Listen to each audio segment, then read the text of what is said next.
Hi friends, good afternoon. আবারও একটা নতুন রেসিপি নিয়ে চলে আসলাম তোমাদের সাথে শেয়ার করব। এখানে রয়েছে, দেখো এগুলো কি দেখতে পাচ্ছ? কি ছোট না লেগ পিসটা? হ্যাঁ, এটা হচ্ছে হাঁসের মাংস। আজকে হাঁসের মাংস রেসিপি হবে। এখানে আমি পেঁয়াজ আর আলু কেটে নিয়েছি, ধনেপাতা পেস্ট করে নিয়েছি, আদা রসুন পেস্ট করে নিয়েছি, আর নিয়েছি এখানে বড় বড় সাইজের 5টা টমেটো। তো স্টার্ট করি, দেখতে থাকো তোমরা। কড়া বসিয়ে দিয়েছি, কড়া গরম হয়ে গেছে। এবার দিয়ে দেবো এখানে সরষের তেল। এখানে আমি অল্প পরিমাণে সরষের তেল দিয়ে নিলাম। কড়াটা ভালো করে একটু নাড়াচাড়া করে নেব। গ্যাসের ফ্লেমটা একটু বাড়িয়ে দিয়ে তেলটা গরম হয়ে গেলে গ্যাসের ফ্লেমটা কমিয়ে দেব।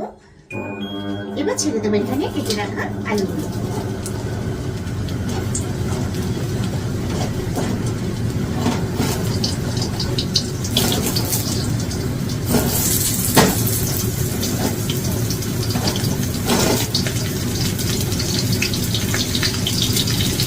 দিয়ে দেবো এখানে অল্প পরিমাণে নুন। এবার আলুগুলো আমি লাল করে ভেজে নেব।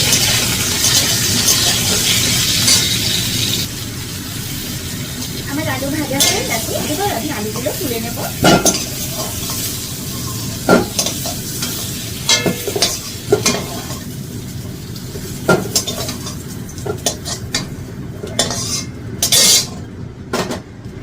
এবার কড়াতে তেল দিয়ে দেবো।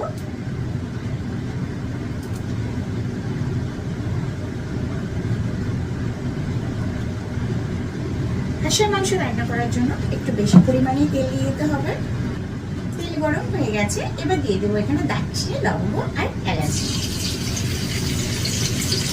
দিয়ে দেবো দুটো তেজপাতা। দিয়ে দেবো 4টে শুকনো লঙ্কা। এবার ভালো করে একটু গরম তেলের সাথে নাড়াচাড়া করে নেব। দেখতেই পাচ্ছ বন্ধুরা, তেলটা কেমন ঘন হয়ে গেল। এবার দিয়ে দেবো কেটে রাখা পেঁয়াজ। গ্যাসের ফ্লেমটা বাড়িয়ে দিয়ে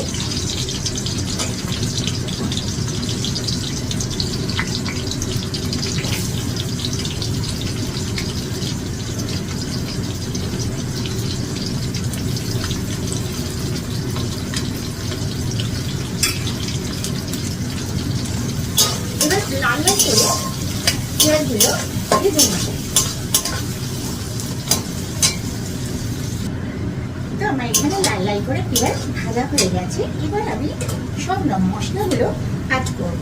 দিয়ে দেবো এখানে আদা রসুন পেস্ট।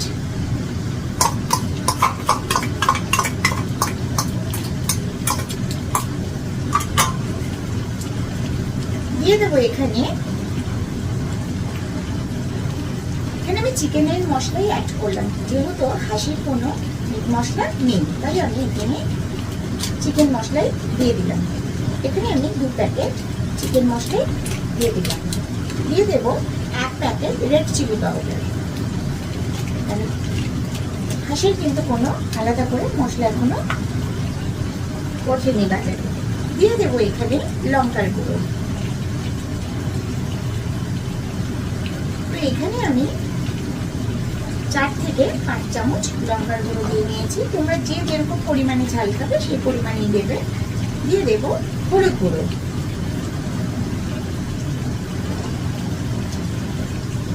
এখানে আমি 4 চামচ হলুদ গুঁড়ো দিয়ে নিয়েছি। গ্যাসের ফ্লেমটা কমিয়ে দিয়ে সব মশলাগুলোই অ্যাড করব। দিয়ে দেব এখানে পরিমাণ মতো নুন।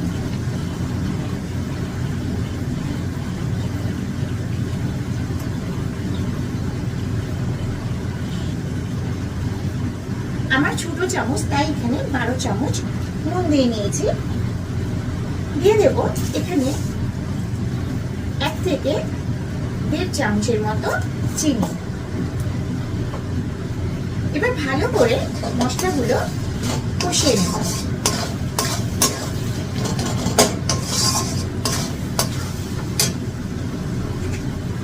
এবার দিয়ে দেবো এখানে 1 চামচ জিরে গুঁড়ো, 1 থেকে 1.5 চামচ। এবার ভালো করে মশলাগুলো একটু কষিয়ে নেব।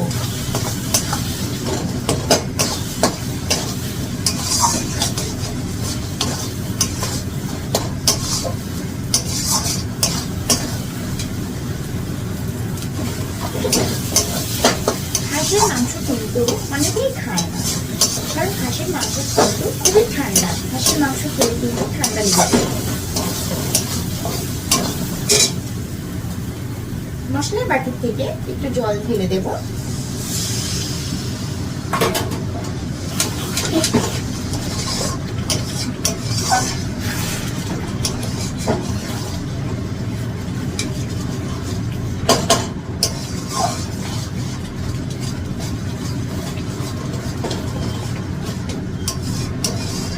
মশলাগুলো ভালো করে কষিয়ে নিতে হবে। এবার দিয়ে দেবো আমি এখানে কেটে রাখা টমেটো কুচি।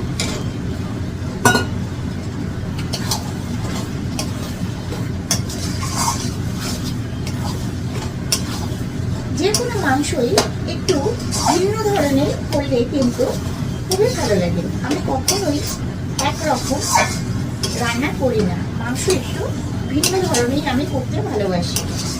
আমার যে কোনো ভিডিও তুমি দেখো বন্ধুরা, দেখবে আমি যে চিকেন বলো মাটন বলো, যে কোনো আমি মাংস রান্না করতে গেলে কিন্তু একটু আলাদা আলাদা ধরনের আমি রান্না করি, একই ধরনের সবসময় রান্না করি না।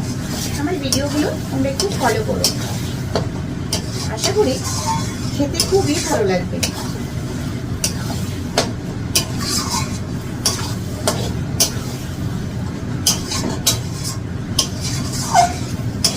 আর যে কোনো মাংসেরই আলুগুলো আগে থেকে একটু ভেজে নেবে। ভেজে নিয়ে আলুগুলো যখন মাংসতে দেবে তখন কিন্তু টেস্টটা একটু অন্যরকমই লাগবে।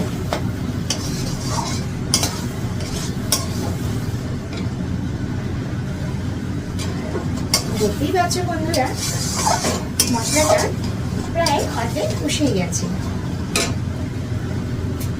এই অর্ধেক কষার সময় দিয়ে দেব আমি মাংসগুলো আস্তে আস্তে করে ছিঁড়ে দেব।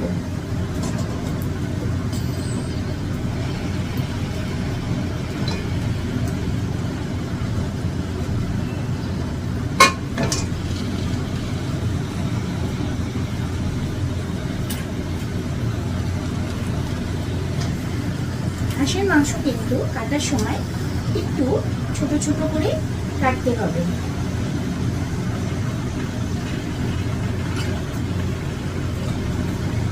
বেশি বড় পিস করলে কিন্তু একদমই সেদ্ধ হবে না, কারণ হাঁসের মাংস একটু শক্তই লাগে খেতে। যারা খাওয়া বাড়িতে তারা তো জানেই হাঁসের মাংস সেদ্ধ হতে একটু সময় লাগে এবং হাঁসের মাংস একটু শক্তই থাকে। এবার সম্পূর্ণ মশলার সাথে মাংসগুলো আস্তে আস্তে এইভাবে কষিয়ে নেব।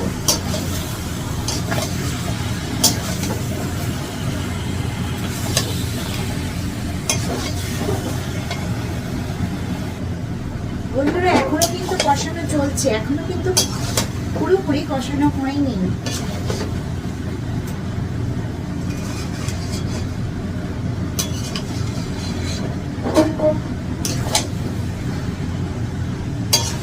কষাতে কষাতে জল ছেড়ে দেবে, তারপরে জলটা শুকোবে, তারপরে আমি এখানে নর্মাল জল অ্যাড করব।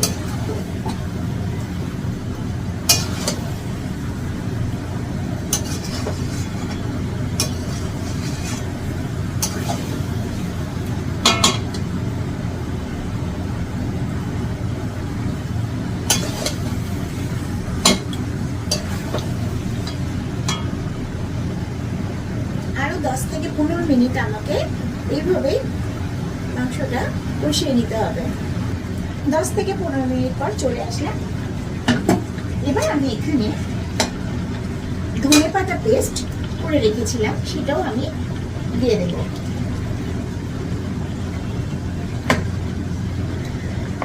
তবে জানো আমি কেন মাংসতে ধনেপাতা পেস্ট দিই? কারণ ধনেপাতার একটা আলাদাই ফ্লেভার, সেটা সবাই জানো।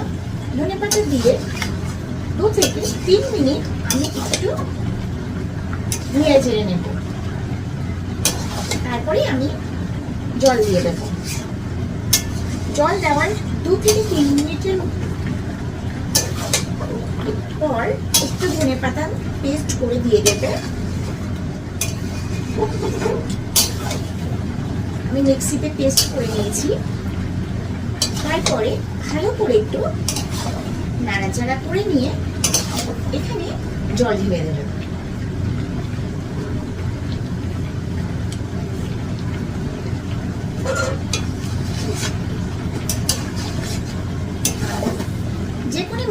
যে কোনো মাংসতে তোমরা এই ধনেপাতা বেটে দিতে পারো।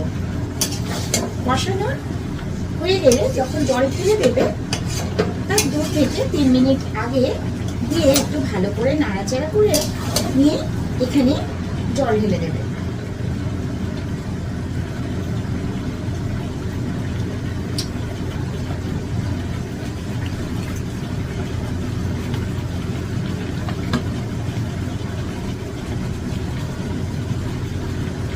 দিয়ে দেবো এখানে আমি এবার জল। তোমরা চাইলে এখানে উষ্ণ গরম জলও অ্যাড করতে পারো।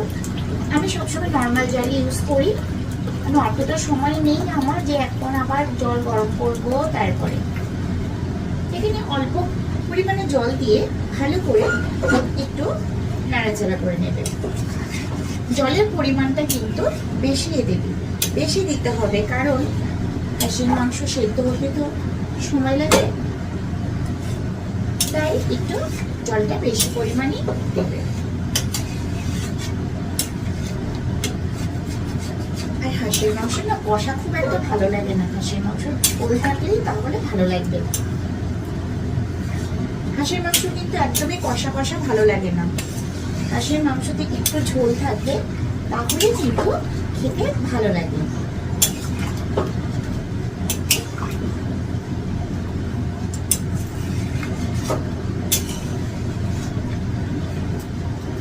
বাকি জলটাও আমি দিয়ে দেব।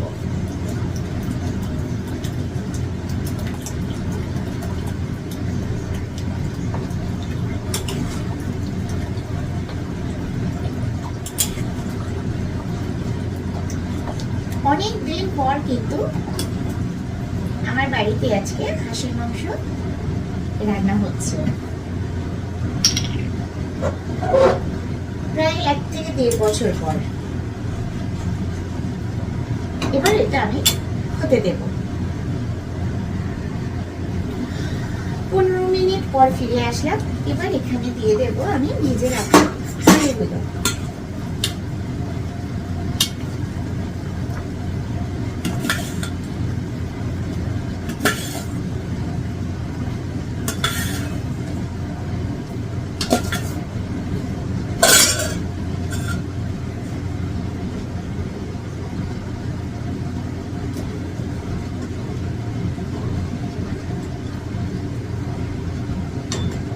দেখতে পাচ্ছ কি সুন্দর একটা কালার এসেছে। আলু দেওয়ার পরেও আমি 10 মিনিট এটা হতে দেব, তারপরে আমার কমপ্লিট রান্না। চলে এলাম 10 মিনিট পর। আমার হাঁসের মাংস রান্না করা কমপ্লিট হয়ে গেছে। আলুগুলো দেখো খুব সুন্দর সেদ্ধ হয়ে গেছে। এবার দিয়ে দেবো আমি এখানে গরম মশলা।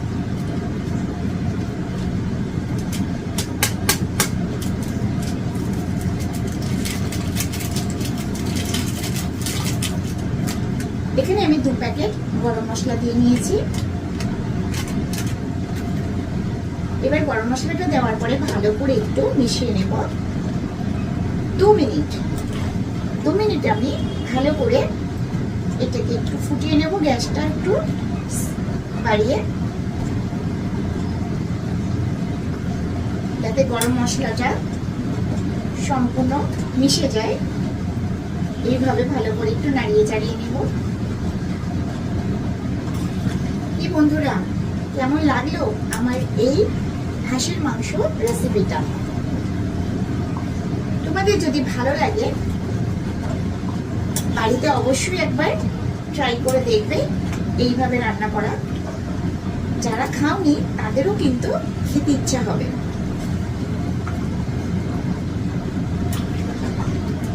আর যদি রান্নাটি ভালো লাগে তাহলে একটা কমেন্ট করো, লাইক করো, আর পারলে একটা সাবস্ক্রাইব করো। এরকম সুন্দর সুন্দর আরো রেসিপি নিয়ে তোমাদের কাছে আমি হাজির হব। তো আজকের মতো এখানেই, যা যা, গ্যাসটা আমি বন্ধ করে দিলাম। আমার হাঁসের মাংস কমপ্লিট।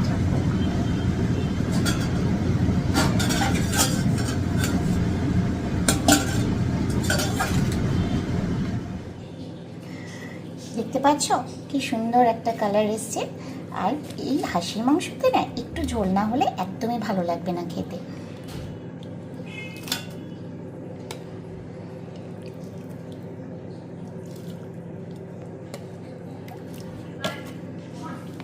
অসাধারণ একটা রেসিপি। রংটাও কত সুন্দর হয়েছে। তো ভালো লাগলে একটু কমেন্ট করো।